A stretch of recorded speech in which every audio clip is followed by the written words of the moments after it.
And good morning, 4:37. Turning to farm news now. The Montana Agriculture Department wants $300,000 of pulse crop checkoff money back from North Dakota. Montana says the money was collected by North Dakota elevators when eastern Montana farmers sold their pulses in and across the border. The problem? The cash hasn't made it back to Montana.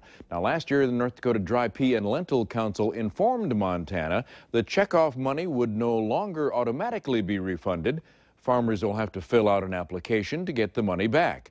This week, Montana ag officials said they may be forced to sue if checkoff dollars don't show up soon. Corn may be king in Indiana, but its crown is a little tarnished and wet. Because of excessive rain, the U.S. Department of Agriculture has declared 53 Indiana counties and an almost equivalent number in Illinois ag disaster areas. Reporter Russ McQuaid shows us many farms and farmers are now underwater. It was wet down on the farm in Indiana this year. Frankly, once the crop got in the ground, in many cases there was upwards of 6 weeks of nearly completely saturated soil nonstop. It rained last fall too, and that didn't help this spring when it was time to put in the new crop, meaning some plants are stunted and not much to harvest. It's only about 5 to 8% down from what we'd expect. Not that far out of line considering how extensive this water damage has been this year. Yield of 188 last year. Purdue Extension hosted a panel at the state fair to analyze the bad news. 25% of Indiana's corn crop and 25% of its soybean crop too are listed in poor or very poor condition. The value of the corn in the fields is expected to drop $300 million this fall. A $200 million loss is predicted for soybeans. Relative to last year, we're probably down 10 or 12% from last year because it was such a good yield last year.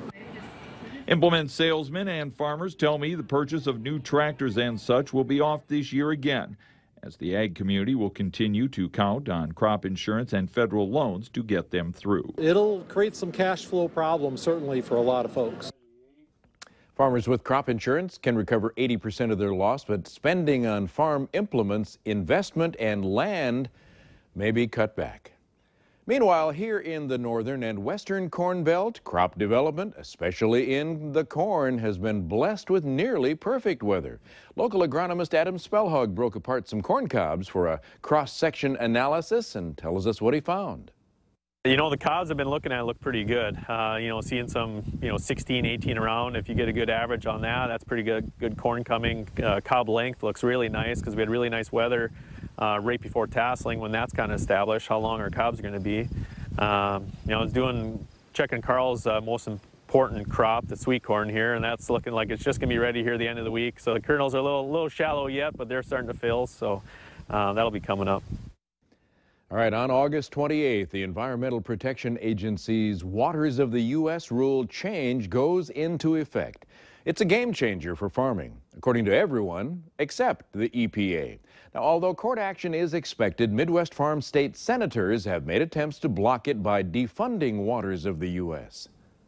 That's the big concern. You remember last year I was able to include a provision that prevented the WOTUS, Waters of the U.S., from going into effect. We kept the general farming exemption in place by passing an appropriations bill that I had a measure included. That, of course, lasts for 1 year. Then you've got to pass the new appropriation bill. So we've put a provision in to defund Waters of the U.S. in the appropriations bill that covers the EPA.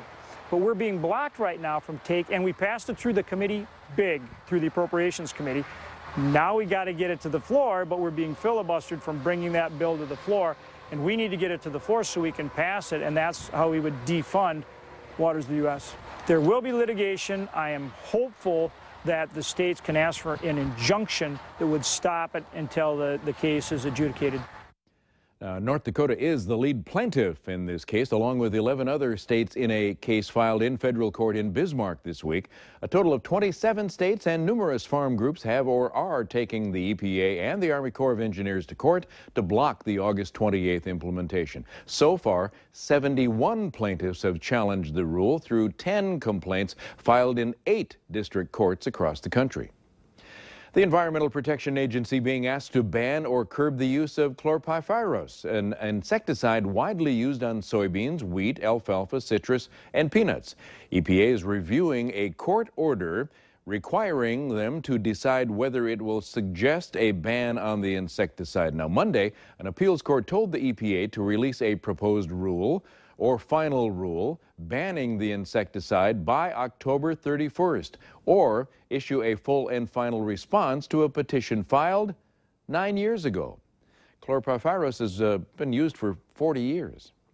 All right, it's 4:42. Right after the break, we'll check on the rain. Pretty scarce today.